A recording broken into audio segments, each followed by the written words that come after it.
Welcome to week 4 of designing and building your online course. So this is the second week for module 3. So we talked about assessments and now we're moving on to feedback. And so to talk about feedback, I'm exactly where you would expect me to be. I'm outside in the sunshine, standing by my garden. Because why wouldn't I be here to talk about my garden when we're talking about feedback? It makes perfect sense to me. So I do actually want to talk about my garden for a minute. So the thing about my garden is I've been here for a few years and I've kind of meticulously designed my garden where the carrots have their spot, the cucumbers have their spot, the tomatoes have their spot. Everybody has its place and it does pretty well. We get more than enough to go around for my family and then more than enough to feed the damn squirrels who continuously raid my garden. But hey, that's how it goes. But there's one thing that isn't working. And so for several years, I've been trying to grow this moon and stars watermelon, and it never works. It never works. Let me show you. So can you see that pot? That's where I plant the watermelon every year. And every year it grows a foot and then dies. And then I replant it and it grows a foot and then it dies every year. But that's where it goes. That's how my design works. Everything else is doing fine. Why aren't you doing fine, watermelon? So last year, out of spite, after I pulled the carrots up, which is just right there behind me, I threw a couple of watermelon seeds in there, again, just because I was mad. And you know what?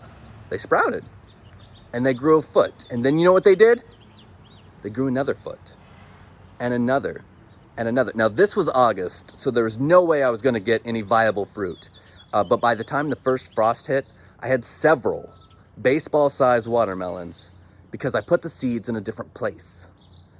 Because my design allowed for most of my garden to thrive, but not my watermelon. And so as we're talking about feedback, we want to provoke a question. Why did I do that? So why did I always insist on my watermelon going there, even when it wasn't working year after year? I don't know. I'm a creature of habit. We want you to think about that with your course, with your learners, with your assessments, with all of it. And some of the things we're going to do is we're going to talk a little bit about mindset and how that affects our feedback. We're going to give you some options for, maybe new options for how to give feedback. And we're also going to introduce something called ungrading, which is kind of terrifying and kind of amazing. And we'll hope you'll look into it just to see what it is.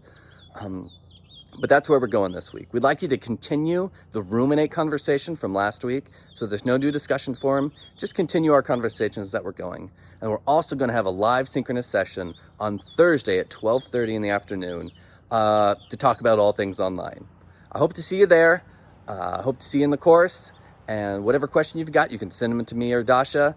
And we're glad you're here. We're glad for some sunshine.